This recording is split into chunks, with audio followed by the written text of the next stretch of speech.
खुलुमबाय बेयो बड'लेण्ड इंखं टेलिभिजन दिनै 12 जुलाइ 2021 समबारखालि सानसेनि बरादखौ नोंथांमोननि खोथायाव लाबोदों आं सदानन्द दैमारिया।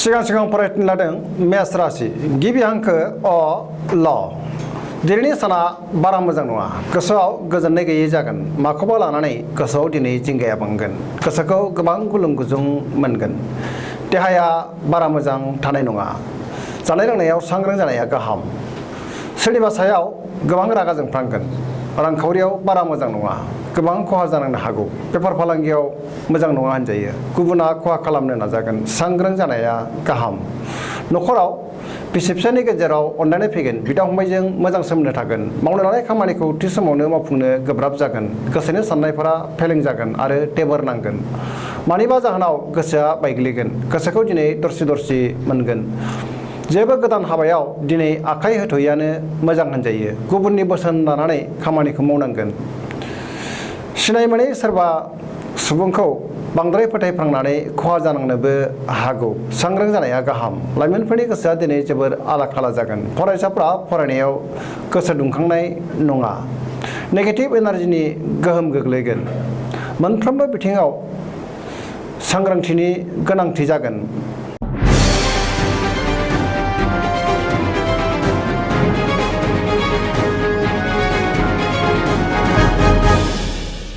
वृष राशि गिबि हांखो इ उ ब दिनैनि साना जोबोर मोजां मोनफ्रोमबो बिथिङाव दावगानो हागोन आरो जाफुंसारगोन गोसोखौ दिनै जोबोर गोजोननाय मोनगोन गोसोनि साननायफोरा जाफुंगोन गोसोनि लुबैनायखौ मोननो हागोन मावनो लानाय खामानिखौ थि समावनो आरो गोरलैयैनो मावफुंनो हागोन समाजाव गोबां मान मोनगोन रांखावरियाव जोबोर मोजाङै मावोब्ला गोबां धोन आरजिनो हागोन आयाबो बांगोन बेफार फालांगियाव जोबोर मोजां मुलाम्फा मोनगोन पजिटिभ एनार्जिनि गोहोम गोग्लैगोन न'खराव बिसि फिसायनि गेजेराव अनलायनाय फैगोन देहाया दिनै मोजाङै थागोन अब्लाबो नाथाय जानाय लोंनायाव सांग्रां जानाया गाहाम बिमा बिफानि अननाय आरो बोरखौ मोनगोन समाजाव बयजोंबो गनायजागोन आरो मान मोनगोन गुबुननि गोसोखौ गोरलैयैनो बोनो हागोन न'खराव सोरबा आलासि फैनो हागौ जायखि खामानि मावा मानो दिनै जेरावबो जाफुंसारगोन आरो जेरावबो देरहासार जागोन गुबुननि गोसोखौ बोनो हागोन लाइमोनफोरनि गोसोआ दिनै जोबोर रमान्टिक जागोन आरो गावबा गावनि गोसोनि साननायखौ फोरमायलायनोबो हागोन फरायसाफ्रा फरायनायाव गोसो दुंखांगोन आरो मोजां फिथाइ मोनगोन पजिटिभ एनार्जिनि गोहोम गोग्लैगोन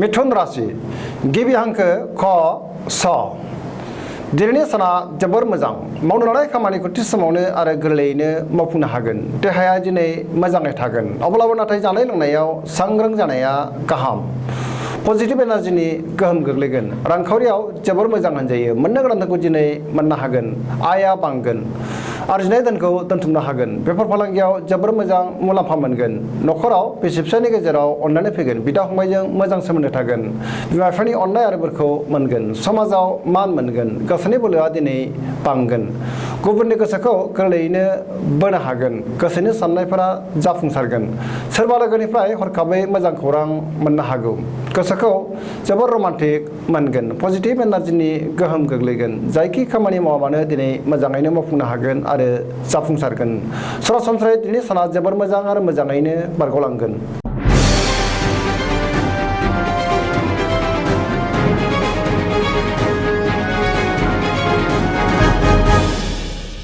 कर्कट राशि गिबि हांखो द ह दिनैनि साना बारा मोजां नङा सोरजोंबा सोंखारि जागोन आरो रायखोमा जानो हागौ गोसोआव गोबां बेले बेजे साननाय फैगोन गोसोखौ दिनै गिलुं मोनगोन नेगेटिभ एनार्जिनि गोहोम गोग्लैगोन मावनो लानाय खामानिखौ थि समावनो मावफुंनो गोब्राब जागोन रांखावरियाव बारा मोजां नङा नाङा फाङा खरसाया बांगोन बेफार फालांगियाव मोजां मुलाम्फा मोननो हानाय नङा गोबां खहा जानांनो हागौ देहाया दिनै मोजाङै थागोन अब्लाबो जानाय लोंनायाव सांग्रां जानाया गाहाम गुबुननि हेफाजाब लानांगोन गुबुननि गोसोखौ दिनै बोनो गोब्राब जागोन न'खराव बिसि फिसायनि गेजेराव एना एनि फैनो हागौ गोसोआ दिनै जोबोर आला खाला जागोन समाजाव बयजोंबो अनसायजागोन सोरबा लोगोआ खहा खालामनो नाजागोन सांग्रां जानाया गाहाम नेगेटिभ एनार्जिनि गोहोम गोग्लैगोन गुबुनखौ मान होनो रोंनाय नङा माबा नङा माबा मोनसे गोरोन्थि मावफ्लांनानै गोबां खहा जानांनोबो हागौ बहानिफ्रायबा हरखाबै गाज्रि खौरां फैनो हागौ सांग्रां जानाया गाहाम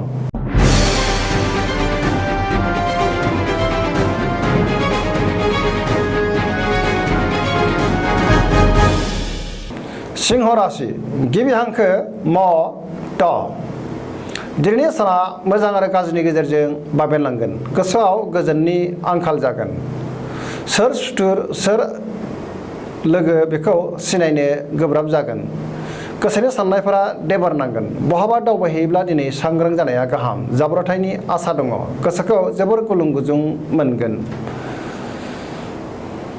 गोसोनि साननायाव गोरोन्थि फैगोन रांखावरियाव बारा मोजां नङा मोननो गोनांखौ दिनै मोननो गोब्राब जागोन आयनिख्रुइ खरसाया बांसिन जागोन नाङा फाङा खरसायाबो बांगोन बेफार फालांगियाव बारा मोजां नङा गोबां खहा जानांनो हागौ नखराव अननानै फैगोन गोसोनि बोलोआ लोरबां जागोन समाजाव दिनै अदेबानि मान मोननो हागोन सोरबा लोगोनि अनसायनायखौ मोनगोन सोरबा लोगोनिफ्राय गाज्रि खौरां मोननो हागौ सेंग्रा सिख्लाफ्रा गावबा गावनि गोसोनि साननायखौ फोरमायलायनो हागोन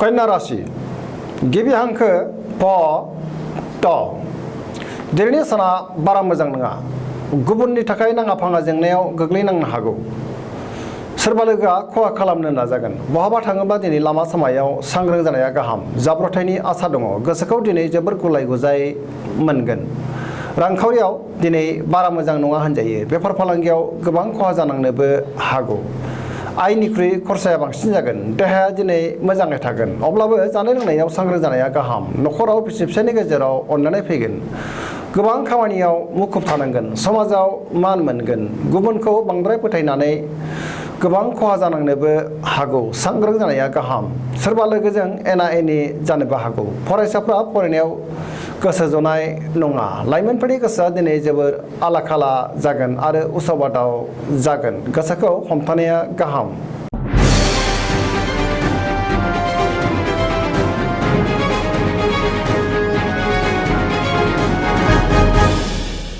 तुला राशि गिबि हांखो र ट दिनैनि साना जोबोर मोजां गोबां मोजां खाबु फैगोन गोसोखौ दिनै जोबोर गोजोननाय मोनगोन मोनफ्रोमबो बिथिङाव जाफुंसारगोन आरो मोनफ्रोमबो खामानिखौनो मोजाङै मावफुंलांनो हागोन गोसोनि बोलोआ बांगोन गोसोनि साननायफोरा जाफुंगोन मावनो लानाय खामानिखौ थि समावनो आरो गोरलैयैनो मावफुंनो हागोन देहाया दिनै मोजाङै थागोन अब्लाबो नाथाय जानाय लोंनायाव सांग्रां जानाया गाहाम रांखावरियाव जोबोर मोजां होनजायो मोननो गोनांखौ दिनै मोननो हागोन गोबां धोन आरजिनोबो हागोन आयआ बांगोन नखराव बिसि फिसायनि गेजेराव अननानै फैगोन बिदा फंबायनि हेफाजाबखौ मोननो हागोन समाजाव गोबां मान मोनगोन बेफार फालांगियाव जोबोर मोजां मुलाम्फा मोननो हागोन लोगोफोरनि हेफाजाब मोनगोन गोबां खामानियाव मुखुब थागोन फरायसाफ्रा फरायनायाव गोसो दुंखांगोन आरो मोजां फिथाइ मोननोबो हागोन लाइमोनफोरनि गोसोआ दिनै जोबोर रमान्टिक जागोन आरो गावबा गावनि गोसोनि साननायखौ फोरमायलायनोबो हागोन पजिटिभ एनार्जिनि गोहोम गोग्लैगोन सरासनस्रायै दिनै साना जोबोर मोजां आरो मोजाङैनो बारग'लांगोन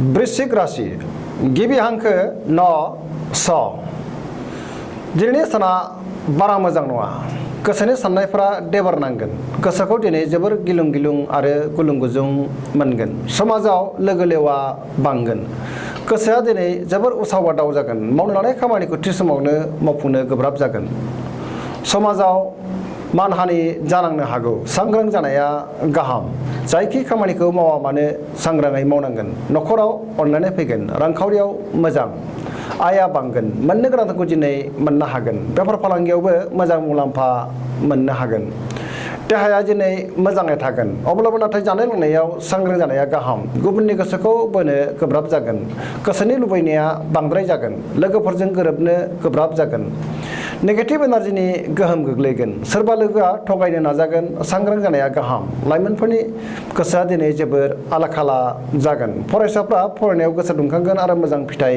मोननो हागोन।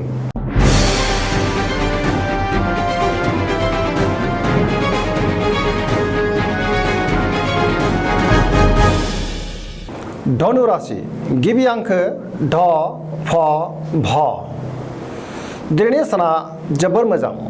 बयजोंबो अनजागोन आरो अनसायजागोन। गोसोनि साननायफोरा जाफुंगोन। गोसोआव गोबां गोजोननाय फैगोन। गोसोआव बोलो बांगोन। मावनो लानाय खामानिखौ थि समावनो आरो गोरलैयैनो मावफुंनो हागोन। गोसोनि लुबैनायखौ मोननो हागोन। रांखावरियाव दिनै जोबोर मोजां होनजायो। आयआ बांगोन। बेफार फालांगियावबो मोजां मुलाम्फा मोननो हागोन।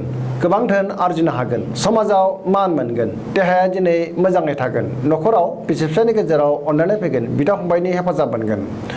गुबुननि थाखाय मोजां खामानि मावनानै होनो हागोन। गोसोखौ दिनै जोबोर रमान्टिक मोनगोन। गुबुननि गोसोखौ बोनो हागोन। बयजोंबो गनायजागोन आरो अनसायजागोन। लाइमोनफोरा मोजां खौरां मोनगोन। गोसोनि साननायखौ फोरमायलायनोबो हागोन। फरायसाफ्रा फरायनायाव गोसो दुंखांगोन आरो मोजां फिथाइ मोनगोन। सरासनस्रायै दिनैनि साना जोबोर मोजां आरो मोजाङैनो बारग'लांगोन।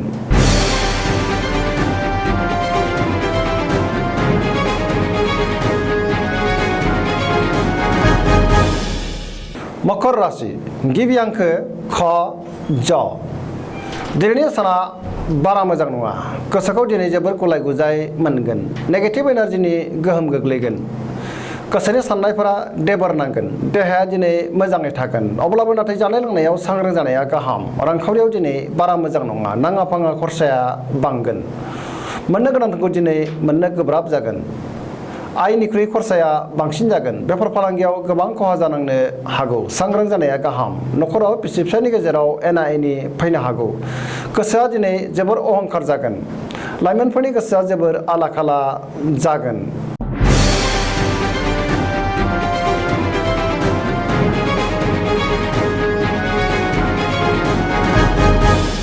कुम्भ राशि गिबि अंक ख स स दिनैनि साना जोबोर मोजां। गोसोखौ दिनै जोबोर गोजोननाय मोनगोन। गुबुननि थाखाय मोजां खामानि मावनानै होनो हागोन। पजिटिभ एनार्जिनि गोहोम गोग्लैगोन। गोसोनि साननायफोरा जाफुंगोन। समाजाव बयजोंबो अनसायजागोन। मावनो लानाय खामानिखौ थि समावनो आरो गोरलैयैनो मावफुंनो हागोन। गोबां मान आरो सन्मान मोननो हागोन। लोगोफोरजों मोजां सोमोन्दो लाखिनो रोंगोन। गोबां मुंदांखा सुबुंजों लोगो मोनज्लायगोन। रांखावरियाव दिनै जोबोर मोजां होनजायो। आरजिनाय धोनखौ दोनथुमनो हागोन। अब्लाबो नाथाय खरसायाबो बांगोन। बेफार फालांगियाव मोजां मुलाम्फा मोनगोन। देहाया दिनै मोजाङै थागोन। न'खराव अनलायनाय फैगोन। गुबुननि मोजां खामानि मावनानै गोसोखौ जोबोर गोजोननाय मोनगोन। सिगांनि बबेबा आद्रा खामानिखौबो दिनै गोरलैयैनो मावफुंनो हागोन। जेरावबो देरहासार जागोन। गोसोआ दिनै जोबोर रमान्टिक जागोन। फरायसाफ्रा फरायनायाव गोसो दुंखांगोन आरो मोजां फिथाइ मोनगोन। बयजोंबो अनसायजागोन आरो बयनिबो अननाय आरो सिबिनायखौ मोननो हागोन।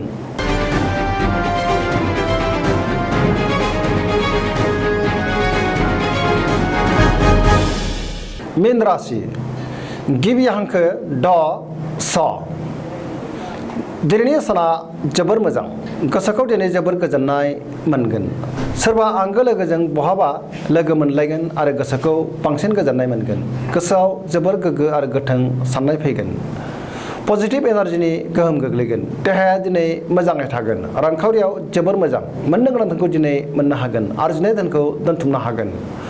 बेफार फालांगियावबो जोबोर मोजां मुलाम्फा मोनगोन। न'खराव बिसि फिसायनि गेजेराव अनलायनाय फैगोन। बिदा फंबायजों मोजां सोमोन्दो थागोन। बिमा बिफानि अननाय आरो बोरखौ मोनगोन। बहानिफ्रायबा मोजां खौरां फैनो हागौ। सोरबा सुथुरा गाज्रि नोजोर होखोमागोन। नाथाय अब्लाबो जेबो खहा खालामनो हानाय नङा। गुबुननि थाखाय गोबां मोजां खामानि मावनानै होनो हागोन। गोसोनि साननाय आरो लुबैनाया मोगथाङाव जाफुंगोन। लाइमोनफोरनि गोसोआ दिनै जोबोर रमान्टिक जागोन आरो गावबा गावनि गोसोनि साननायखौ फोरमायलायनोबो हागोन। फरायसाफ्रा फरायनायाव गोसो दुंखांगोन आरो मोजां फिथाइ मोनगोन।